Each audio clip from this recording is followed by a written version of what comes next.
I had already committed to taking some stuff apart, and I managed to strip out the threads in the radiator.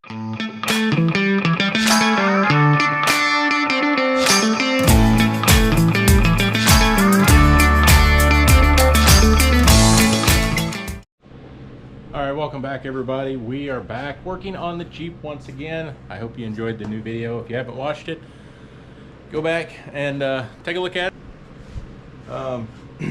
So after getting this thing running like it's supposed to, properly, correctly, responsive to the throttle like it's supposed to be, there was another issue that had developed, and I developed a transmission leak, which you probably seen me point out in the video, last week's video. And anyway, there was a section of rubber hose that I'd put in there because I'd cobbled the hard lines in here out of another vehicle, and I had a section of rubber line in there, and I thought maybe the rubber line had gotten hard and started to crack, or for some reason, and come to find out it hadn't. Looking back, hindsight being 2020, I think what it was is the hose clamps had loosened up a little bit from the hot cold, and had developed a leak. But by the time I figured that out, I had already committed to taking some stuff apart, and I managed to strip out the threads in the radiator where the transmission lines attach. And there doesn't appear to be any good way to fix that I can come up with because of the inverted flare system that's used. So my fix is, I got some parts here, and we're going to attempt to install this transmission cooler and hopefully fix this problem. But anyway, let me show you the parts that we got. We went on the quick site, you know, where they've got all the cool stuff, and we came up with this installation kit of these transmission cooler hose fitting kit, and it's got AN fittings and they're braided rubber lines. Now, I'm not exactly sure what size the rubber lines are, but it says it will fit this and various other transmissions, but this will allow me to relocate the trans cooler to a different location in the Jeep, hopefully fixing my problem. I wanted the braided stuff because I wanted, if it was to sag or start to rub someplace, it wasn't going to rub a hole in it.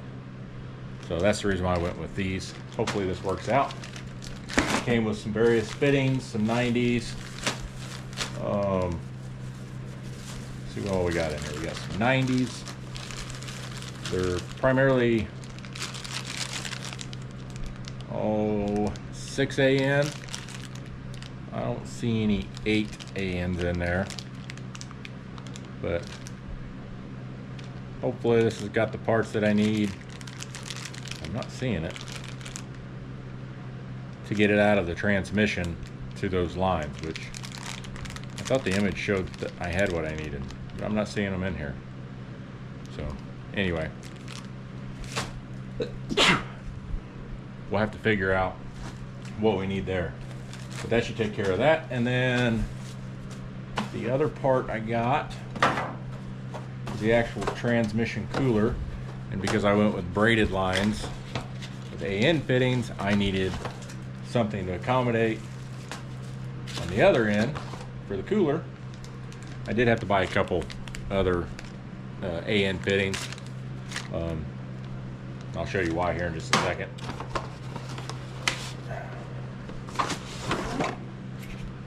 This guy right here. Now it's like, I don't know, almost 2 inches thick. These fittings here are 10 AN, and I'm going to reduce them down to 6 AN. And hopefully that will fix my problem. And if I can find room, I have this oversized fan that I used to run on a radiator on my Cherokee. It's a 12 volt, 80 watt. It done pretty good then.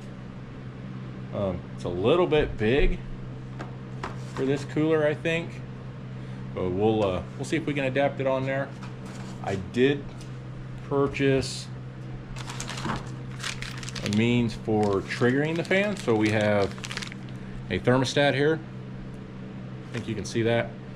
So this will trigger the fan when it gets to 180 degrees, and it shuts off at 165. And I'm hoping that that will work similar to what I have for the fan on the radiator, so I don't have to have, you know, I'm not having to continually remember to turn on the transmission cooler or the fan for the transmission cooler, and then it will kick itself on and off as needed. But we'll see where we get with that. And let's see, what was in here? Oh, it had 10 AN down to 6 AN reducers,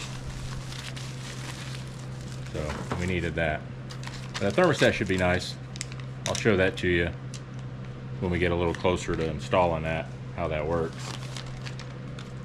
But anyway, let me get set up. I got to get underneath the vehicle, see what's going to take the lines off. Of course, I'm going to get transmission fluid everywhere, blah blah blah. You know the process.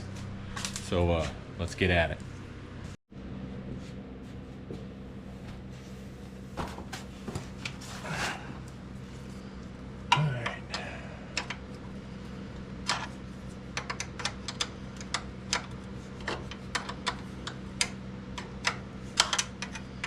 Not sure if you guys can see this, but just taking the lines loose from the back of the radiator here.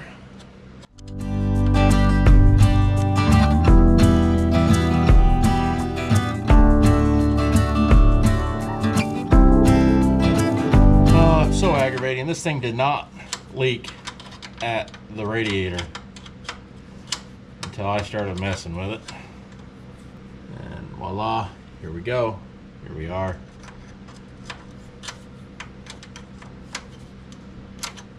So, just the way it goes sometimes. The engine to cool a little bit easier because it's not trying to cool more than what it needs to now. Not really getting any fluid out of there. I'm going to pump most of it out. Alright, now I got to go back to the transmission. Hopefully I can see and reach those lines.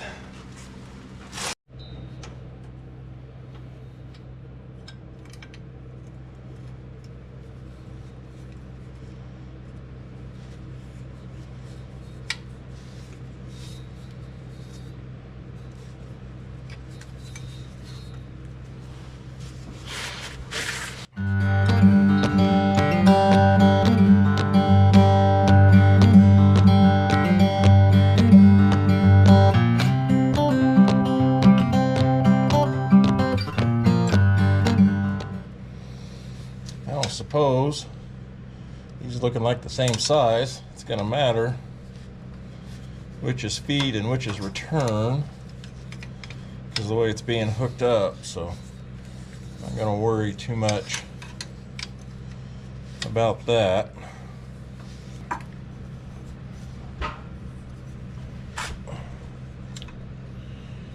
Alright, looks like they're both inverted 45s, so that big of a deal.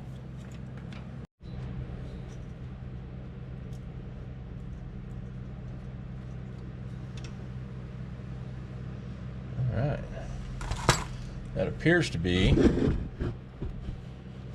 you can see that, standard national pipe thread. It does have a copper ring on the end of it, so I should probably keep track of that.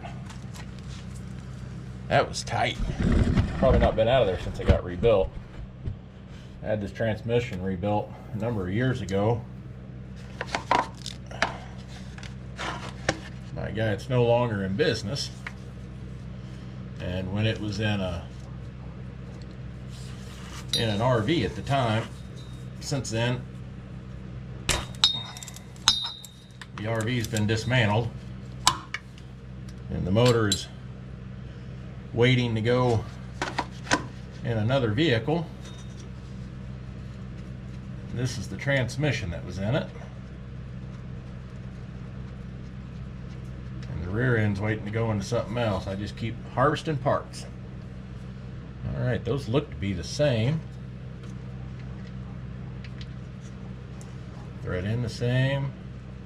I think they're 1/4 inch national pipe threads, so let's go see if this matches up to any of the fittings that we have.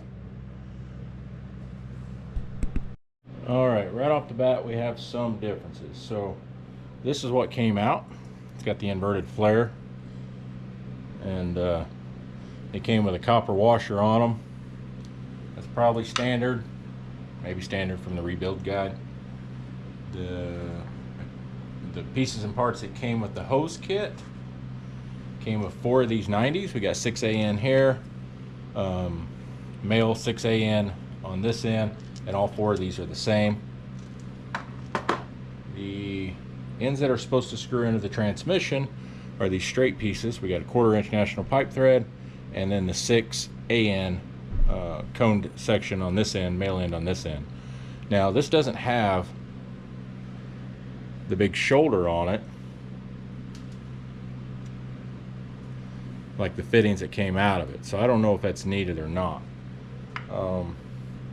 I can put the copper washer on here and hope that it seals a little bit, but I don't know if it's actually going to do any good. So anyway, that'll attach to that, and then I think I'm going to use 2 of these at the transmission. Ooh, see that? Ninja like hands there, and yeah, so 6AN there. And the nice thing is as it comes out of the transmission, now I can angle the hose back up and over the transmission to the driver's side, where I'll show you that I'm going to put it. We're going to try it this way. Hopefully this works out. We'll just kind of plumb it in loose and go from there.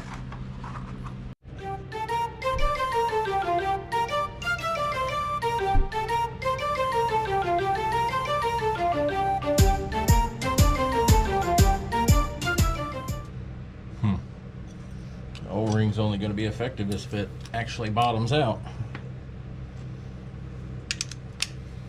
which I don't know if it's supposed to or not.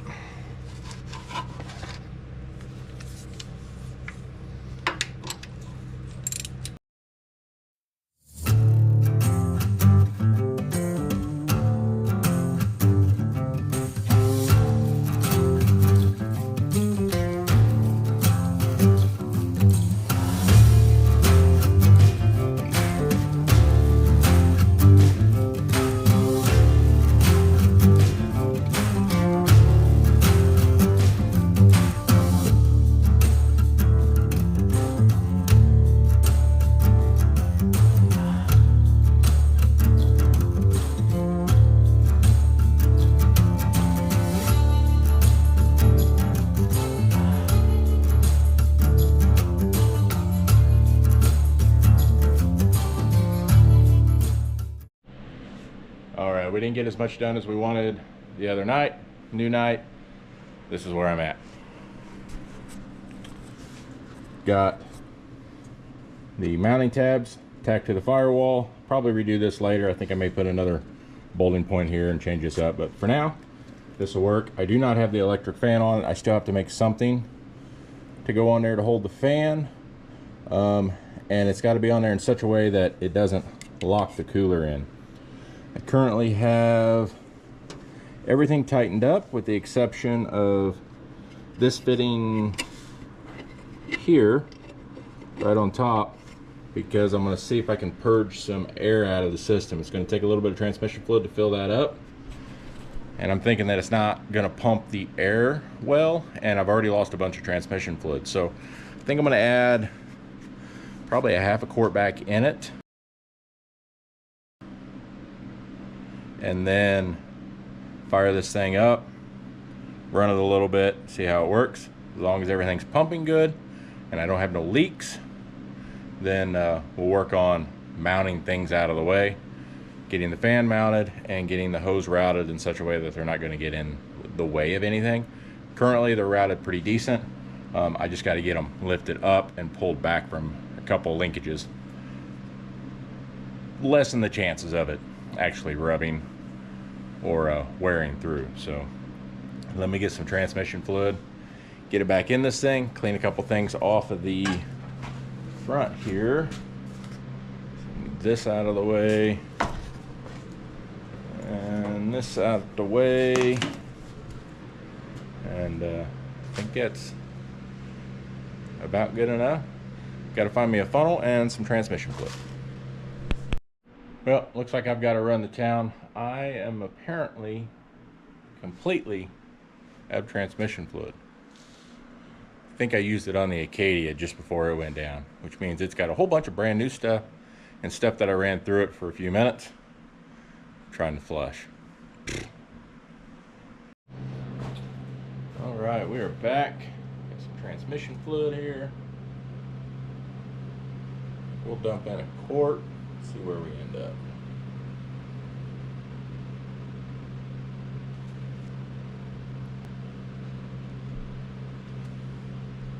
Alright, that's right at a quart. Probably going to take a bit more than that, but that's a good start.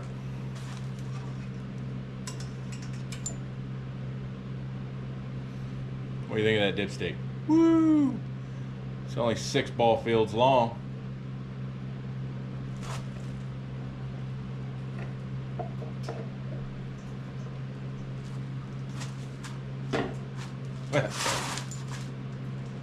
This transmission came out of a 79 RV, which I mentioned before.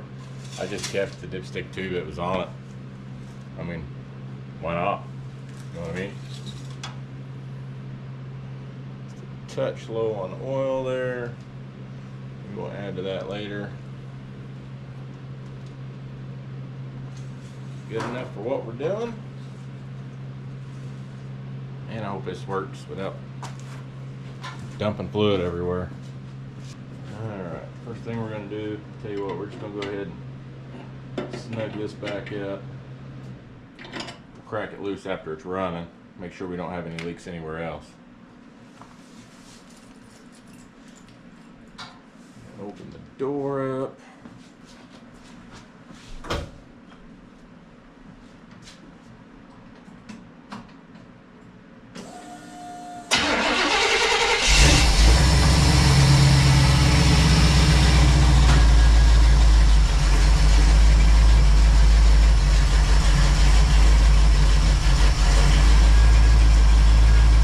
It'll take a minute for it to find itself. It's been unplugged for a minute.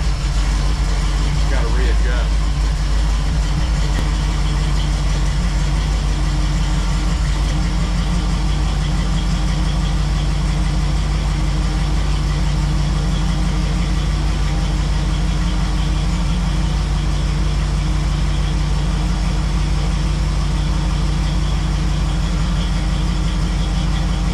Crack this line open, see if we're getting anything up here.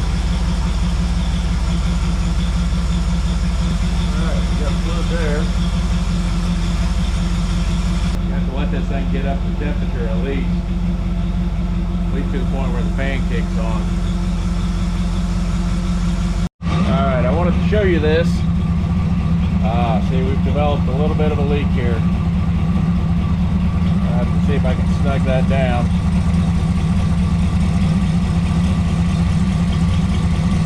Yeah, it's got a small leak in that upper one. I'll have to see if I can tighten that down. Then I'll go back and see if I can tighten it where it's at. I may have to disconnect everything. We got to go back, add some extra weld in there. And I still got to make a bracket for the fan, but hey, we're getting there. We're still at least a half a quart low on transmission fluid. Add some more.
All right, there you have it. We are done for the night. I'm just out of time, so we'll fool with this again probably tomorrow. See if we can adjust that leak or tighten that fitting up, see if we can get that leak to stop. And that is it for the night. Thanks, guys. See you in a day or two. Morning, everybody. We are back on the Jeep CJ7. Trying to get this electric fan wired up today for the transmission cooler we've been working on. And we can move on to some different things. Move on to the new project, which you've probably already seen a little bit of something on that I posted on the Facebook page. So we just need to get this thing tidied up and get started, because I'm ready to start. Now, I've got other irons in the fire. We're going to work on those in due time. Probably when the weather breaks, we'll do something with it.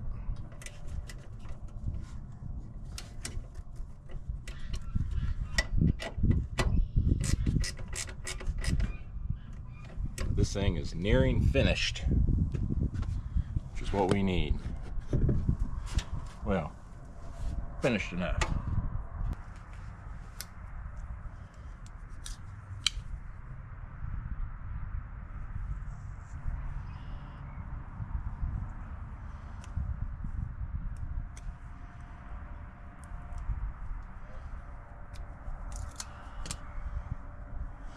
Do do do do do do do. Ra da da da da. That ain't gonna fit it. I need a different eyelet. Gotta find something to fit power supply and the ground. Let me go see what I can find.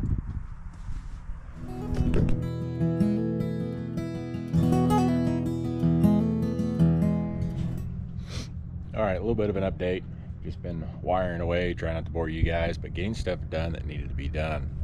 So, got a relay all wired up, as you can see here. Everything's mostly run. We got to make the final connection on the power wire and tighten up some wiring over there. This is our trigger wire. I want a toggle switch override. It just seems like a good idea. I had the same thing set up for the electric fan and the fuel pump, so it's just an override. And in case I got to shut it down quickly, the trigger wire is what I got to wire next. I've got the wire run to the inside, and my next step is I've got to get this run over. I'm going to run it through a toggle switch. I'm working on drilling a hole in my very cheap chintzy bracket, and then we'll have to find a key on power source. But let's I'm gonna get you guys set up, see a little bit of what I'm doing, and then we've got to find us some 12-volt key on power so we can finish this thing up.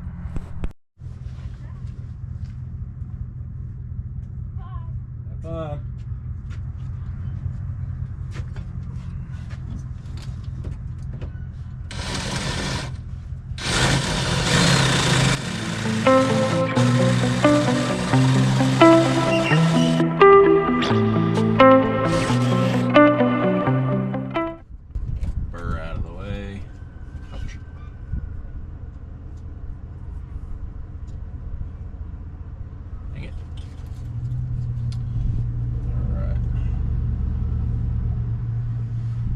That.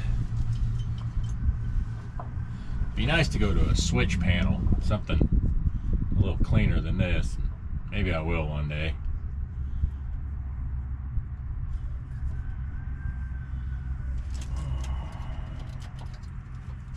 It's a very old school setup here because, well, that's what I know.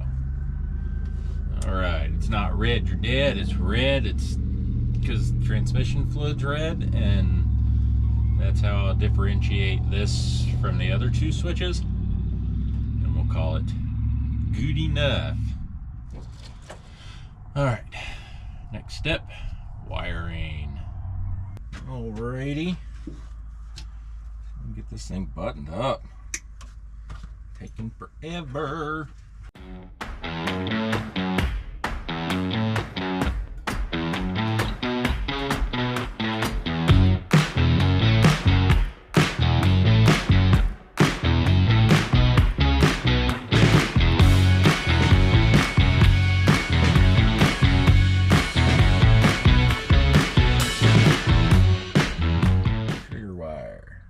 Something different for key on power.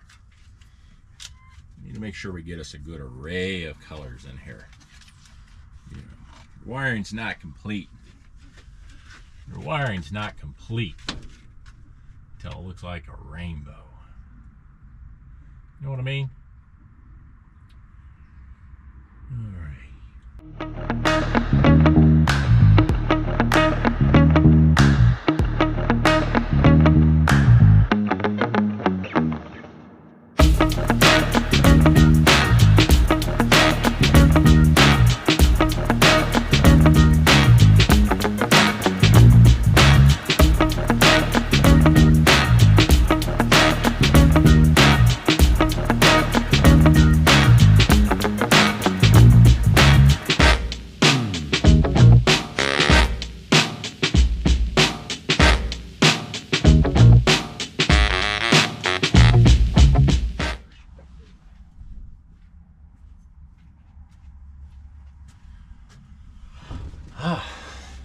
Voila. We are making progress. Slowly but surely. Dun, dun, dun, dun, dun, dun. This one is clearly marked. Positive, ground, and then whatever you're feeding there in the middle. So we're going to run the positive in, which is going to be our yellow wire. That's going to be our power in trigger, and our power out trigger in this case is going to be the white wire. This is what feeds the what you talking about, Willis? You know what I'm trying to say.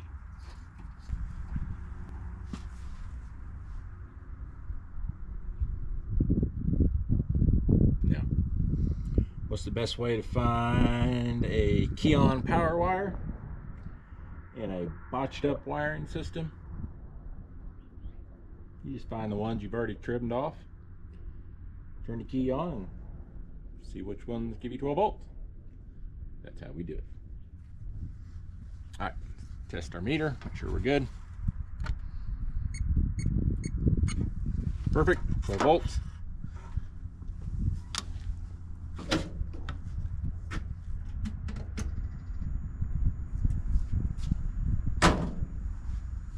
Right, we got ignition hot.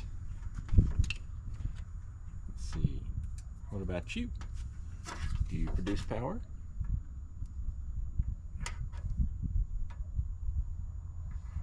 No, you do not produce power. What about one of you other fellers? Hey everybody. Hey, I wanted to give you a heads up. So what you were just watching is me probing around trying to find 12 volt key on power. What I had failed to do was record where I actually found it at. Now I couldn't find anything underneath the hood. I looked around, I checked the remaining wires that I had, and there just wasn't a source there. So I ended up going inside the Jeep at the fuse box where I did find 12 volt key on power. It just happened to be the very last one available, but did work out. Anyway, just wanted to give you an update. Back to the video. I do want to say thank you to every one of you out there for following and subscribing, and for those who haven't subscribed, go ahead and click that link down below. I hate saying that, but a lot of you guys, you haven't done so, and if you like the content, I really hope that you would. As far as the Jeep, it is done for now until something breaks or until something happens or some general maintenance. Technically, in my opinion, it is complete. So complete enough. We're going to move on to a new project. I'll show that to you here in a minute, and then on some of those. But we have a new build, a new project. Not exactly 100% sure which direction it's going to go. I got some options here. Let me show you what we're working with. here. We have a 1998, it's a GMC pickup. All right, here's the next piece. We have here's a Ford F250/350 chassis. Bought it for the axles. Last but not least, the most important piece of this puzzle. This is a 2001 Chevy Avalanche. It's the 1500 series. It is four-wheel drive. It has the, let's see,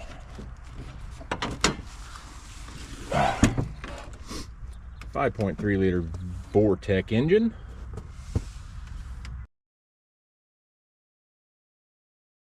But thank you once again, every one of you, for